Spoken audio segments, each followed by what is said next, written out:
많은 기자분들이 지난번 법사위 현안 질의에서 특할비 그리고 업무 추진비 사용과 관련된 한동훈 장관의 답변을 들으셨을 겁니다.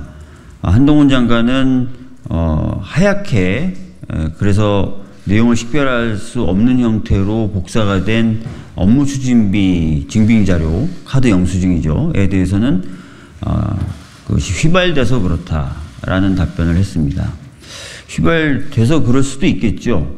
그렇지만 그것이 맞는지 확인해 보기 위해서는 시민단체들이 지속적으로 요구했던 원본과의 대조가 필요합니다. 그래서 그것을 요구했는데 아직 응하지 않고 있는 상황이고요. 제가 알기로는, 그리고 기자님들도 아실 것 같은데 그런 자료, 즉 카드 영수증 같은 경우는 다른 방법으로 확보를 해서 제공이 가능한 자료들입니다. 뭐 카드사와의 협조라든지 이런 것들을 통해서요. 그럼 그런 것들을 오히려 충실하게 이행을 하겠다라는 이야기를 해야 되는데 그런 것에 대한 어떠한 이야기도 없이 법원 판결에 따라서 충실히 뭐 자료를 제공했다는 취지의 입장을 계속 반복하고 있는 상황입니다. 법과 원칙을 강조했던 윤석열 정부의 법무부 장관의 답변 태도 또는 그 이후에 어떤 법무부의 태도로서는 답변 태도로서는 좀 부족한 것이 아닌가 싶고요. 지금이라도 다른 여러 가지 방법 등을 통해서 보다 충실하게 법원 판결에 따라서 자료가 제출돼야 된다라고 생각을 합니다. 그리고 또 논쟁이 됐었던 게 상호를 가리고 복사를 해준 것에 대해서도 저도 이제 페이스북에 썼지만 법원 판결에 보면 상호를 가리라는 말은 한마디도 없어요. 오히려 판결 이후에 보면은 그 업무 추진비가 사용됐던 가게가 어딘지 알려진다 하더라도 큰 문제는 없다라는 문구가 오히려 있을 뿐입니다. 그래서 정말 법원 판결에 좀 충실히 따라서 정보 제공을 했으면 좋겠다. 그렇게 충실한 정보 제공이라든지 이런 것들이 이루어지지 않는다면 국회로서는 당연히 이것들을 규명할 수 있는 다른 방법들을 고민할 수밖에 없다라는 말씀을 드리겠습니다. 예, 정보공개센터 정진임입니다. 저희 세 단체가 지난주 월요일부터 국민동의 청원을 시작했습니다. 그리고 일주일 만인 이번 주 월요일에 5만 명의 국민께서 검찰을 상대로 한 국정조사와 특검이 필요하다고 동의해 주셨고 이제 그것이 법사위에 회부되게 되었습니다. 저희 단체들이 이 사안을 국민동의 청원으로 한 데에는 아주 간단합니다. 그 이유는 검찰이 사실은 문제에 대해서 조사를 하고 진상을 밝혀야 하는데 이번에는 검찰이 그 범죄를 일으킨 대상이기 때문입니다. 더군다나 특수활동비 같은 경우에는 일선 검찰보다는 검찰의 핵심부에서만 접근할 수 있고 아주 내밀한 자료입니다. 이런 사항에 대해서 검찰이 스스로 자정의 노력을 할 것이라고 기대하기가 어려웠습니다. 감사원을 상대로 요구를 할 수도 있었지만 지금 검찰 특수활동비에 문제가 된 부분이 지금 윤석열 대통령이 중앙지검과 대검 검찰총장으로 있었던 시절과 겹칩니다. 그런 상황에서 감사원에게도 제대로 기대를 할 수가 없었습니다. 그래서 국민동의 청원을 하게 된 것이고요. 이 부분에 대해서 국민들께서 동의해 주셨고 이제 국회의원이 움직여야 할 때입니다. 이런 부분에 대해서 국회에서도 아주 무게감 있게 느껴주시길 바랍니다. 검찰의 특수활동비, 특정업무경비, 업무추진비에 대한 부분에서 가장 큰 심각함은 국가의 투명성과 책임성을 훼손하고 국민의 알 권리를 침해했다는 데 있습니다. 검찰의 기록들 중에서 2017년 1월부터 4월까지, 2017년 1월부터 5월까지의 기록들이 없는 상태입니다. 이 부분은 한동훈 장관께서도 2개월마다 폐기를 했다라고 시인하신 바 있습니다. 명백한 무단 폐기입니다. 그리고 박주민 의원께서 말씀하신 것처럼 업무 추진비에 상호를 가린다던가 영수증이 휘발되어서 60% 이상을 확인하기 어렵다던가 하는 부분도 알 권리 침해입니다. 사실 검찰이 특수활동비와 업무 추진비를 부당하게 사용해서 그것이 예산의 국기문란을 일으켰다라고 하는 부분에 대해서는 조사가 필요합니다. 그 조사에 대한 근거가 바로 기록입니다. 하지만 지금 검찰은 기록물을 무단 폐기한 상황입니다. 이 부분에 대해서는 특수활동비에 대한 잘못된 집행을 밝히는 것뿐만 아니라 국정의 투명성과 책임성을 위해서도 반드시 조사되어야 하고 이 부분에 대해서 국회가 나서주시기를 저희는 요구하는 바입니다. 네, 세금도둑 잡아라 공동대표를 맡고 있는 하승수입니다. 제가 그냥 시간 순서대로 간단하게 이 사안에 대해서 설명을 드리면 이런 겁니다. 검찰이 기밀이 요구되는 수사활동에 쓰게 돼 있는 특수활동비를 사실은 그 용도에 맞지 않게 많이 사용한 걸로 사용해 왔습니다. 뭐 연말에 돈이 남았다는 이유로 몰아 쓴다든지 뭐 명절 떡값으로 나눠준다든지 이런 부분들을 이미 저희가 검증을 통해서 밝혀낸 사실이고 그 외에도 뭐 세금 오남용 사례들이 여러 가지 있을 수 있습니다. 그리고 2억 원 정도는 또 영수증 자체가 없는 부분도 있습니다.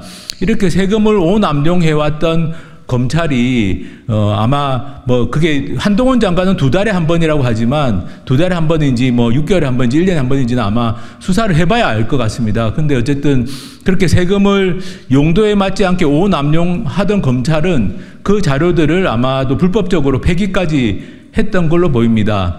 그러고 있던 중에 이제 저희가 소송을 하게 된 겁니다. 정보공개 소송을 하게 됐고 그렇게 되니까 아마 검찰에서 이 특수활동비에 접근 가능한 사람은 대검찰청 안에서도 한 5명 정도 검찰총장을 포함한 5명 정도의 인물이라고 검찰 스스로 그렇게 소송에서 주장해 왔는데요.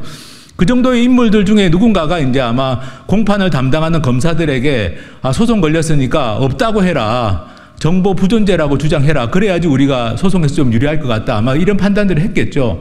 그래서 이제 공판 담당 검사들에게 자료가 없다고 해라. 이렇게 지시를 했을 겁니다. 그래서 아마 공판 담당 검사들은 법원을 또 기만하기 위해서 허위 공문서를 작성해서 제출을 했고 그럼에도 불구하고 법원이 원고 승소 판결을 내렸고 그래서 4월 13일 날 올해 4월 13일 날 대법원에서 확정 판결이 났습니다. 그러니까 또 검찰 안에서 회의를 했겠죠. 특수활동비, 업무추진비 다 공개하라고 하는데 이거 어떻게 해야 되느냐. 특수활동비는 결과적으로 공개가 됐는데 6,805쪽의 자료가 있었습니다. 무려 6,805쪽의 자료가 있는데도 검찰이 소송 과정에서 법원에 허위 주장을 했다는 것이 이번에 드러났고요. 업무추진비 관련해서도 아마 대검찰청 내에서 회의를 한 것 같습니다. 실무자 통해서 확인한 바로는 회의를 했는데 상호하고 사용 시간은 가리기로 했다. 이렇게 회의를 했다는 겁니다. 그러니까 이것도 역시 조직적인 정보 은폐 행위라고 할 수 있습니다. 제가 지금 말씀드린 이런 조직적인 범죄 행위가 어떤 공공기관이나 민간기업에서도 일어나기 어려운 조직적인 범죄 행위입니다. 저는 사실 뭐 범죄 영화에나 나오는 이야기가 아닌가. 국민 세금을 엉터리에 써놓고 그걸 자료를 불법적으로 폐기하고 소송 걸리니까 거기에 대해서 엉터리 허위 주장을 하는 서면을 법원에 내고 그리고 그래도 대법원에서 판결이 확정되니까 이제 법원 판결까지도 위반해 가면서 정보를 가리고 공개한 이런 행태가 대한민국 검찰에서 벌어졌습니다. 이 문제에 대해서 저희가 어떻게 해야지 이 진상규명이 가능할지를 시민단체들이 나름대로 고민을 많이 했습니다. 그렇지만 검찰이나 감사원이 이 문제를 조사한다는 것, 수사한다는 건 뭐 말도 안 되는 이야기다. 그렇다면 방법은 국민의 대표기관인 국회가 나서서 국정조사를 하고 특별검사를 도입하는 방법밖에는 없다라고 저희는 생각을 했습니다. 그리고 이전 자료를 찾아보니까 마침 2017년 11월에 그 당시 자유한국당이 검찰 특수활동비에 대한 국정조사 요구안과 특별검사 법안을 당론으로 발의했다는 걸 저희도 자료를 통해서 다시 한번 확인을 했습니다. 불과 6년도 안 된 일입니다. 그때 지금의 여당인 자유한국당이 국정조사와 특별검사를 요구했던 적이 있고 그 요구했던 기간이 2017년에 검찰과 법무부의 특수활동비였습니다. 그러니까 지금 저희가 문제 삼고 있는 자료 불법 폐기라든지 이런 부분이 이루어졌던 2017년 특수활동비에 대해서 이미 자유한국당은 2017년 11월에 국정조사와 특별검사를 요구했던 바가 있습니다. 그렇다면 이 문제는 정파적으로 갈라질 문제도 아니다. 충분히 국정조사와 특별검사가 가능하다라고 저희는 판단하고 있고 그래서 오늘 기자회견을 통해서 이 진상규명을 위한 국정조사와 특별검사 촉구를 다시 한번 하게 된 겁니다. 언론들께서 많이 관심 가져주시고 이 대한민국 검찰이라는 집단의 핵심부에서 일어난 일입니다. 조직적으로 일어난 일입니다. 이 문제를 진상규명하지 않으면 대한민국은 저는 법치주의 국가가 아니라고 생각합니다. 법을 누구보다도 잘 지켜야 될 집단 내에서 그 집단의 수뇌부와 핵심부가 조직적인 범죄 행위를 저질렀는데 그 문제가 그냥 덮여서 넘어간다면 도대체 앞으로 대한민국 검찰은 어떤 공공기관을 상대로 세금 오남용을 수사하고 자료 불법 폐기를 수사하고 직권남용 권리행사 방해죄, 허위공문서 작성죄를 수사할 수 있겠습니까? 저는 이 문제를 바로잡는 것은 대한민국의 법치주의를 지키는 일이고 대한민국 검찰이 올바로 서도록 만드는 일이라고 생각합니다. 관심을 부탁드립니다. 감사합니다. 검찰 특수활동비 등 불법 의혹에 대한 국정조사 특별검사 도입을 촉구한다.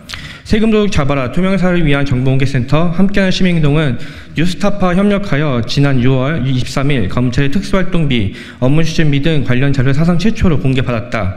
그런데 자료를 검토한 결과 여러 불법 의혹들이 사실로 드러나고 있다. 첫째, 법에 따르면 존재할 자료들이 불법대로 폐기되었다. 2017년 1월부터 4월까지 대검찰청 특수활동비 자료, 2017년 1월부터 5월까지 서울중앙지검 특수활동비 자료가 통째로 사라졌다. 공공기록물 관리에 관한 법률과 시행령에 따르면 회계자료 보존 연한은 원칙적으로 5년이고 설사 보존연을 지났다 하더라도 기록물 폐기 시에는 기록물 관리 전문요원의 심사와 기록물 평가심의회의 심의를 반드시 거쳐야 한다. 이러한 법정을 비춰본다면 검찰 내부에서 벌어진 조직적인 자료 폐기는 명백히 불법이다. 둘째, 기밀이 요구되는 수사활동에 직접 사용해야 하는 특수활동비 용도에 맞지 않은 세금 오남용 사례들이 드러나고 있다. 2017년 9월부터 12월까지 대검찰청 특수활동비 중 2억 원 가까이 영수증이 현재 없는 상황이다. 그 외에도 추가적인 세금의 오남용 사례가 더 있을 수 있으며 수사 결과에 따라 업무상 횡령과 특가법상 국고손실죄가 성립될 수 있다. 셋째, 법원 판결문을 위반하여 업무추진비 카드 전표의 사용시간을 가렸고 흐리게 복사되어 식별이 불가능한 카드 전표에 대한 원본 대조 요구를 거부하고 있다. 이는 국민의 알 권리 행사를 고의적으로 방해하는 것으로 직권남용 권리 행사 방해죄에 해당할 수 있는 행위이다. 넷째, 검찰은 정보공개 소송 과정에서 특수활동비 정보 부존재를 주장하였으나 이는 명백히 허위였던 것으로 드러났다. 무려 6,805쪽의 특수활동비 집행 서류가 존재했음에도 법원에 제출한 답변서, 준비서면, 항소이유서 등에서 정보 부존재라는 허위 주장을 한 것은 허위 공문서 작성 및 행사죄에 해당하는 것으로밖에 볼 수 없다. 이런 상황을 보면 검찰에게는 아무것도 기대할 것이 없다. 또한 검찰 핵심부와 관련된 범죄 의혹들에 대해 검찰 스스로 철저하게 수사하기를 기대하기는 애초부터 어려운 것이다. 이에 세금도둑 잡아라, 투명사회를 위한 정보공개센터, 함께하는 시민행동과 뉴스타파는 7월 21일 국회법과 국회 규칙에 따른 국민동의 청원을 시작했다. 검찰 특수활동비 등을 둘러싼 불법 의혹에 대한 국정조사와 특별검사 도입을 요구하는 청원은 순식간에 확산되며 많은 시민들이 자발적으로 동참했다. 그래서 청원을 공개한 지 열흘 만인 7월 31일까지 5만 명의 시민들이 서명에 참여하여 청원이 성립되었으며 국회 법제사법위원회로 청원이 회부된 상황이다. 따라서 우리는 국민동의 청원에 참여한 5만 명 국민의 마음을 모아서 국정조사와 특별검사 도입을 강력하게 촉구한다. 다시 한번 강조하지만 이제 국민의 대표 기관인 국회가 밥값을 해야 할 때이다. 2023년 8월 3일 세금 도둑 잡아라 투명사회를 위한 정보공개센터 함께하는 시민행동.